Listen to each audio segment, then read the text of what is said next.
Hello guys, welcome back to our channel. আজকে আমি নিরামিষ পটলের তরকারি করে দেখাবো। চলো দেখে নেওয়া যাক। প্রথমে দিলাম আলু, পটল, তারপরে হচ্ছে বরবটি, সোয়াবিন, অরহর ডাল, এগুলো সমস্ত আমি একসাথে সিদ্ধ করব।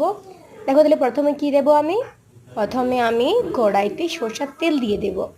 তারপর তাতে দেব জিরা, তারপর আদা, লঙ্কা দিয়ে ভাজা ভাজা করে নেব। যেহেতু আমাদের এখানে মানে লোক মারা গিয়েছিল, তার জন্য আমি নিরামিষ করবো, পেঁয়াজ রসুন কিন্তু দেবো না। এটাও কিন্তু দারুণ হয়েছিল। চলো দেখে নেওয়া যাক। তারপরে আমি দিলাম ভাজা ভাজা হয়ে যেতে পর একটু বিলাটিটা কেটে রেখেছিলাম, বিলাটি কুচি দিলাম। তারপর বিলাটির খুব ভালো করে সুন্দর করে নাড়াচাড়া করে পর আমি নুন দিয়ে দিলাম।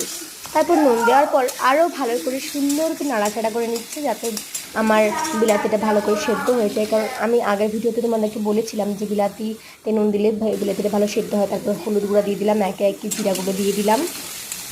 আবার ভালো করে নাড়াচাড়া করছি আমি। তারপর আবার সুন্দর করে আবার নাড়াচাড়া করে যখন ওটা দেখলাম মাখা মাখা হয়ে গেছে, তখন আমি আরেকটু ভালো করে নাড়াচাড়া করে নিলাম।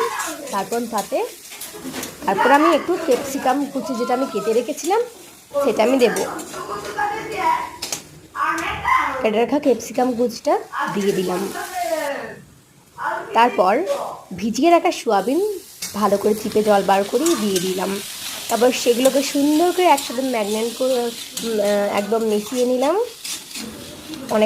অনেকক্ষণ পর্যন্ত একটু ভাজা ভাজা করলাম সোয়াবিনটাকেও ভালো করে, ক্যাপসিকামটাকে একটু ভেজে নিলাম। সবগুলো একসাথে ভালো ভেজে নিতে দারুণ দেখাচ্ছে কিন্তু সত্যি। তারপর এই যে সিদ্ধ করে রাখা যে সবজিটা ছিল সেটা আমি ঢেলে দিলাম কড়াইতে। ভালো করে নাড়াচাড়া করে নেব। দেখো কত সুন্দর জিনিসটা দেখাচ্ছে কিন্তু এরকম। তাতেই আমার রেডি পটল আলু সোয়াবিনের তরকারি।